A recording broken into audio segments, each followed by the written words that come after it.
Hello everyone, welcome to our channel IV Legal. In our today's video, in continuation to Indian Evidence Act lecture series, we are going to discuss about section 92 of Indian Evidence Act. Section 92 किस बारे में बात करता है? It is basically a supplementary section to section 91. Section 91 में हमने discuss किया था कि अगर किसी भी कॉन्ट्रैक्ट का या डिस्पोजिशन ऑफ प्रॉपर्टी का या ग्रांट का आपके पास रिटन डॉक्यूमेंट अवेलेबल है, डॉक्यूमेंट्री एविडेंस अवेलेबल है, तो वहां पर ओरल एविडेंस एक्सक्लूड कर दिया जाएगा और कोर्ट सिर्फ डॉक्यूमेंट्री एविडेंस को एडमिसिबल मानेगा उन कॉन्ट्रैक्ट्स, डिस्पोजिशंस और ग्रांट्स को लेकर। लेकिन अब बात आती है सेक्शन 92 की, जो बताता है exclusion of evidence by oral agreement. मतलब कि this section is basically a supplementary to section 91 wherein it states that once any contract, grant or disposition is proved by way of writing as under section 91, कोई भी grant, contract, disposition 91 के section 91 के तहत अगर वो prove हो जाता है by way of documentary evidence, then no evidence can be given of any oral agreement contradicting or challenging the terms of those contract or grants which were proved by way of documentary evidence under section 91. कोई भी मतलब ये section 91 को पढ़ना आपको बहुत जरूरी है इस सेक्शन को पढ़ने से पहले। तो अब इस सेक्शन में क्या बताया गया है कि कोई भी डॉक्यूमेंट या कोई भी कॉन्ट्रैक्ट या फिर ग्रांट या डिस्पोजिशन ऑफ प्रॉपर्टी अगर वो डॉक्यूमेंट्री एविडेंस के थ्रू आपने अगर 91 में प्रूव कर दी है, तो अब कोई भी ओरल एग्रीमेंट आप कोर्ट में नहीं प्रूव कर सकते। एनी कोर्ट में आप कोई भी ओरल एग्रीमेंट प्रोड्यूस नहीं कर सकते जो इस कॉन्ट्रैक्ट को या तो चैलेंज कर रहा हो या चेंज कर रहा हो या इसमें कुछ एडिशन कर रहा हो या फिर इसमें कुछ सब्सट्रैक्शन कर रहा हो या फिर इसमें कोई किसी भी प्रकार का कोई भी कॉन्ट्राडिक्शन ला रहा हो, तो वो ओरल एग्रीमेंट कोर्ट एडमिट नहीं करेगा। क्यों? क्योंकि वो कॉन्ट्रैक्ट और ग्रांट्स वो ऑलरेडी एक रिटन डॉक्यूमेंट्री एविडेंस के थ्रू प्रूव हो चुके हैं। तो अब आप उसको एक ओरल एग्रीमेंट के through contradict, change, add, very, subtract नहीं कर सकते। उस कॉन्ट्रैक्ट की टर्म्स को आप एक ओरल एग्रीमेंट के थ्रू वेरी नहीं कर सकते। बट हाँ, आप ओरल एविडेंस के थ्रू उस टर्म्स को प्रूव कर सकते हो जो ऑलरेडी उसमें मेंशन्ड है। मतलब क्या कि अगर उसमें लिखा हुआ है कि कॉन्ट्रैक्ट में कि पार्टी को पेमेंट मंथ के एंड में देना है, तो अगर आपके पास ओरल एविडेंस है स्टेटिंग द सेम फैक्ट कि हाँ पार्टी को मंथ के एंड में पेमेंट देना है, तो ठीक है। बट अगर ओरल एविडेंस, अगर आप ओरल एग्रीमेंट ये दिखा रहे हो कोर्ट में कि नहीं, हमने ओरली ये एग्री किया था कि पेमेंट हमको in the mid of the month देना है, 15th को देना है, तो that is inconsistent and that is contradicting, that is creating a variation in the terms of contract. तो उस केस में फिर रिटर्न को ज्यादा प्रायोरिटी दी जाएगी, डॉक्यूमेंट्री एविडेंस को डॉक्यूमेंट्री एविडेंस प्रिवेल करेगा ओवर द ओरल एग्रीमेंट। तो बस इतना तो समझना है आपको कि उस ओरल एग्रीमेंट के थ्रू आप डॉक्यूमेंट्री एविडेंस के अंदर कोई भी कॉन्ट्राडिक्शन, चेंज, एडिशन, सब्सट्रैक्शन नहीं कर सकते। ठीक है, तो this was general rule under this section. अब इसके पीछे प्रिंसिपल क्या है, क्या रेशनल है बिहाइंड दिस सेक्शन? तो रेशनल ये है कि जब दो पार्टीज आपस में कॉन्ट्रैक्ट ड्राफ्ट कर रही हैं, दोनों रिटर्न डॉक्यूमेंट अगर बन रहा है, तो दोनों जब उस पर साइन करेंगे तो पूरी कंडीशंस पढ़ेंगे। जब दोनों अपनी समझ से रिटर्न कंडीशंस पढ़ने के बाद साइन कर रहे हैं, सब कुछ हो गया है, तो उस केस में फिर उसके बाद उनको किसी इन फ्यूचर कभी भी अगर जब उनको पता है कि उनके साथ ये ऐसी कंडीशन के साथ वो अग्री कर रहे हैं कॉन्ट्रैक्ट को, तो फिर किसी भी प्रकार का कोई ओरल एग्रीमेंट की जरूरत नहीं होनी चाहिए, कोई ओरल एविडेंस की जरूरत नहीं होनी चाहिए and later period for the purpose of making any changes in the document. क्योंकि उसी समय जब उन्होंने रिटर्न एग्री कर लिया था, तो ओरल आज अगर ओरल एग्रीमेंट कोर्ट अलाउ करेगा तो that will create nothing but a fear of fraud और बाय वे ऑफ, और it would create basically it would open the door for the frauds.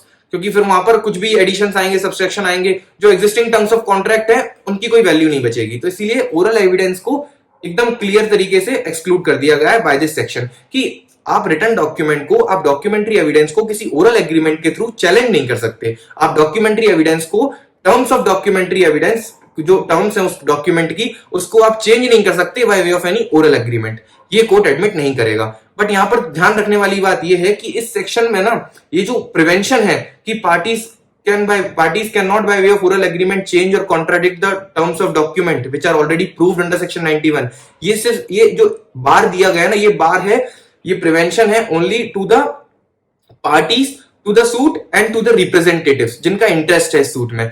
कोई स्ट्रेंजर अगर है तो वो ओरल एग्रीमेंट को प्रोड्यूस कर सकता है। मैं वापस से रिपीट करूंगा इस पॉइंट को, ये जो प्रिवेंशन और ये जो बार है ना कि आप मतलब कोई और एक्स्ट्रा एविडेंस नहीं दे सकते, मतलब आप कोई ऐसा ओरल एग्रीमेंट प्रोड्यूस नहीं कर सकते in the court which would challenge the documentary evidence, which would change the documentary evidence or which would create any addition or subtraction in the documentary evidence, ये बार सिर्फ पार्टीज और उनके representatives को ही लगता है, ये एक स्ट्रेंजर पे अप्लाई नहीं होता. दैट मीन्स कि other parties who have no interest in the suit or other strangers are left free to give the such oral evidence contradicting or creating the changes in the terms of document which are proved under section 91. So strangers are free to give any oral agreement to produce the oral evidence before the court which would contradict or which would change the terms of document, but the parties or the representatives having the interest are not allowed to produce the same before the court.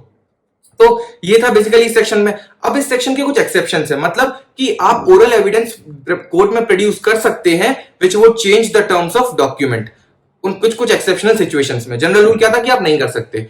क्यों नहीं कर सकते? क्योंकि rational क्या था कि जो party return document में साइन कर रही है वो उसे ऑलरेडी क्लियर कर चुकी है. अब अगर वो कुछ ऐसा कर रहे हैं तो वो that is nothing but opening the door for fraud. तो इसीलिए हम नहीं कर रहे थे. बट एक्सेप्शंस है, कुछ सिचुएशंस है, वो हम डिस्कस करेंगे. पहली एक्सेप्शन है validity of document. If any fact which would invalidate the document or which would entitle the person to any decree or order, then in that case the oral evidence of such fact can be given. कोई भी fact जिसके oral evidence को अगर court में produce किया जाएगा तो उससे या तो वो डॉक्यूमेंट इनवैलिडेट हो जाएगा, जिस डॉक्यूमेंट के बेसिस पे कोर्ट अभी तक रिलाई कर रही थी वो डॉक्यूमेंट ही इनवैलिडेट हो जाएगा, या फिर जो पार्टी है जो ओरल एविडेंस प्रोड्यूस कर रही है उसके फेवर में कोई डिक्री पास हो जाएगी. अगर ये दो में से कुछ होता है तो उस केस में आप ओरल एविडेंस प्रोड्यूस कर सकते हैं. पहली हेडिंग कौन सी? Validity of document. एग्जांपल से समझ लेते हैं. Suppose A has entered into a written contract with B to work on the mines of B. ठीक है, बी की कुछ खदान है, कुछ बी की जो माइंस है, कोल माइंस, उसमें वर्क करने के लिए ए एक रिटन कॉन्ट्रैक्ट में एंटर होता है. अब ए लेटर ऑन क्या होता है कि ए was induced by way of misrepresentation. उसको मिसरिप्रेजेंट किया जाता है कि उसकी मतलब बी के द्वारा उसको मिसरिप्रेजेंट किया जाता है कि उसकी इतनी इतनी माइंस है, यहाँ पर सिचुएटेड है, और इन मिसरिप्रेजेंटेशन के कारण वो ए उस कॉन्ट्रैक्ट में एंटर हो जाता है. तो अगर कोर्ट लेटर ऑन अगर वो कॉन्ट्रैक्ट इस कॉन्ट्रैक्ट से रिलेटेड अगर कोर्ट रिटन कॉन्ट्रैक्ट हो गया, सब कुछ प्रूव हो गया एज पर सेक्शन 91, बट अगर ए यहाँ पर कोर्ट में ये प्रूव कर देता है कि oral agreement bye way of oral evidence की द फैक्ट दैट बेसिकली कि जो ए जिस कॉन्ट्रैक्ट में बी के साथ एंटर हुआ है that was on account of misrepresentation induced by B, अगर वो ये प्रूव कर देता है तो इन दैट केस वो डिक्री ए के फेवर में पास हो जाएगी. तो ऐसे ग्राउंड्स पर ए ओरल एविडेंस प्रोड्यूस कर सकता है. कौन कौन से ग्राउंड पर? पहला, जो डॉक्यूमेंट को इनवैलिडेट कर दे. दूसरा, कि जो उस पर्सन के फेवर में डिक्री पास कर दे. तो यहां पर अगर ए ये प्रोड्यूस कर देगा कि वो उस कॉन्ट्रैक्ट में मिसरिप्रेजेंटेशन के थ्रू एंटर हुआ है तो ए के फेवर में डिक्री पास हो जाएगा. तो इसलिए इस केस में ए ओरल एविडेंस दे सकता है which would challenge the written contract. तो ये था पहला एक्सेप्शन. दूसरा एक्सेप्शन है कि matters on which the document is silent. अब सपोज डॉक्यूमेंट जो कॉन्ट्रैक्ट जैसे ड्राफ्ट होता है तो उसमें बहुत सारी टर्म्स एंड कंडीशंस होती हैं. कुछ चीजों के बारे में अगर कॉन्ट्रैक्ट साइलेंट है, मैं यहां पर वर्ड यूज कर रहा हूं साइलेंट, अगर कॉन्ट्रैक्ट ने उस टर्म्स के उस चीज के बारे में बताया ही नहीं है, कुछ बोला ही नहीं है, तो उस केस में आप ओरल एविडेंस के थ्रू बता सकते हो कि हमने ये चीज के लिए अग्री किया था. ठीक है, फॉर एग्जाम्पल कि अगर suppose A has a written agreement, if A has entered into a written, if there is a written agreement which is silent as to the time of payment. यहां पर अगर written agreement हुआ है और वो silent है कि payment कब देना है. ठीक है, एक पार्टी को दूसरी पार्टी को पेमेंट कब देना है उस चीज के बारे में कुछ मेंशन ही नहीं है उस अग्रीमेंट में. तो उस केस में आप ओरल, और अगर आपने ओरली एग्री कर लिया था कि हाँ ठीक है मंथ के फर्स्ट वीक में पेमेंट कर देंगे, तो उस केस में आप ओरल एविडेंस प्रोड्यूस कर सकते हैं बिफोर द कोर्ट कि there was an oral agreement between the parties जहां पर हमने टाइम ऑफ पेमेंट एग्री किया था, that is the first week of every month. तो वो आप प्रोड्यूस कर सकते हो. क्यों? क्योंकि वहां पर डॉक्यूमेंट साइलेंट था. डॉक्यूमेंट किस चीज को लेकर साइलेंट था? For the payment of as to time of payment. तो क्योंकि डॉक्यूमेंट टाइम ऑफ पेमेंट के लिए साइलेंट था तो आप वहां पर ओरल एविडेंस प्रोड्यूस कर सकते हो. यहीं अगर डॉक्यूमेंट ये कह रहा होता कि आपको 15th ऑफ एवरी मंथ में पे करना है, ठीक है, तो आप वहां पर ये ओरल एग्रीमेंट नहीं प्रोड्यूस कर सकते हो कि नहीं हमने बाद में ओरली एग्री कर लिया था कि हम first week of every month pay करेंगे.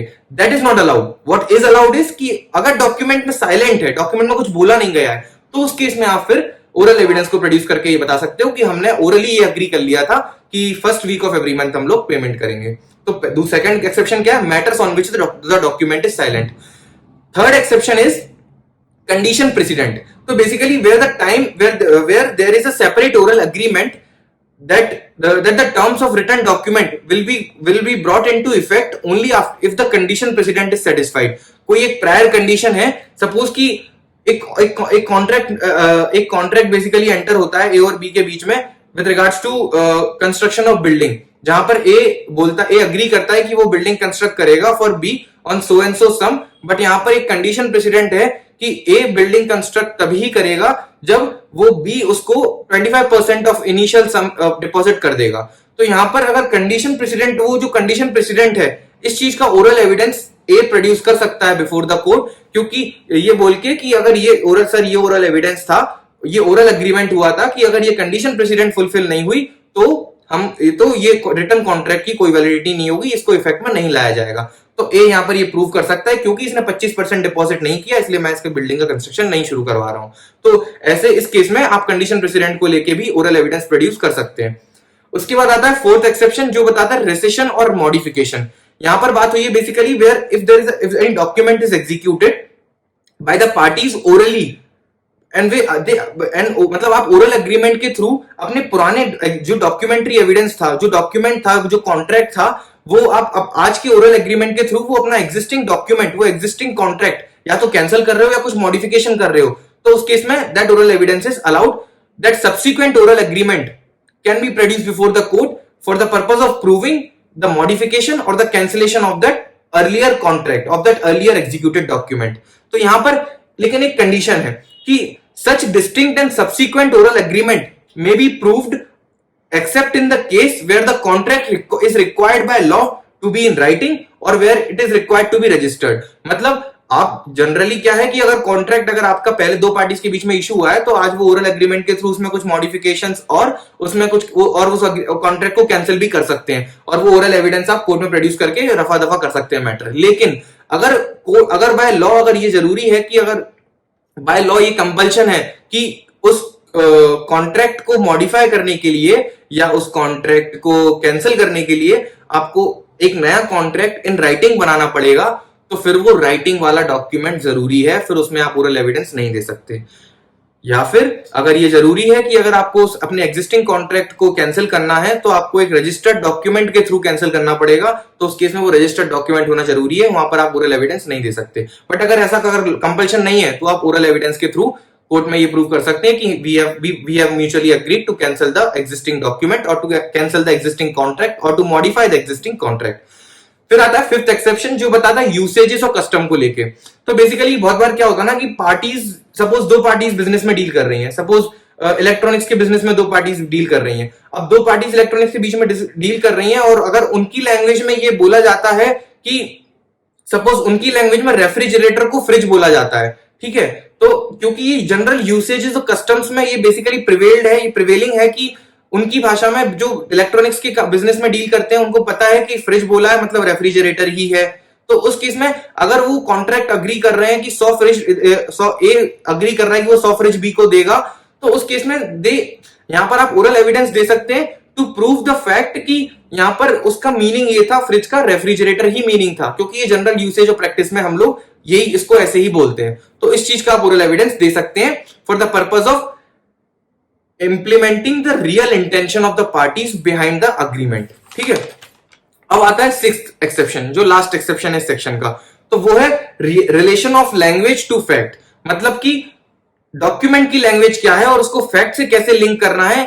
अगर वो गलत तरीके से लिंक हो रहा है तो आप उसको ओरल एविडेंस देकर आप उसको क्लियर तरीके से लिंक कर सकते हैं। जैसे कैसे कि सपोज अगर मान लो जैसे कि मान लो अगर if a person transfers the whole of his property, suppose Ram है वो अपनी पूरी प्रॉपर्टी ट्रांसफर कर रहा है, ठीक है, बट डज नॉट डिस्क्राइब कि उसकी प्रॉपर्टी क्या है। ठीक है, राम अपनी पूरी प्रॉपर्टी ट्रांसफर कर रहा है श्याम को, बट वो ये नहीं बता गया कि उसकी प्रॉपर्टी में क्या है। ठीक है, प्रॉपर्टी उसकी वो प्रॉपर्टी टर्म को डिस्क्राइब नहीं कर गया, तो ना वो बता गया कि उसकी प्रॉपर्टी, जब वो यहाँ पे वर्ड यूज कर रहा है उसका क्या मतलब है।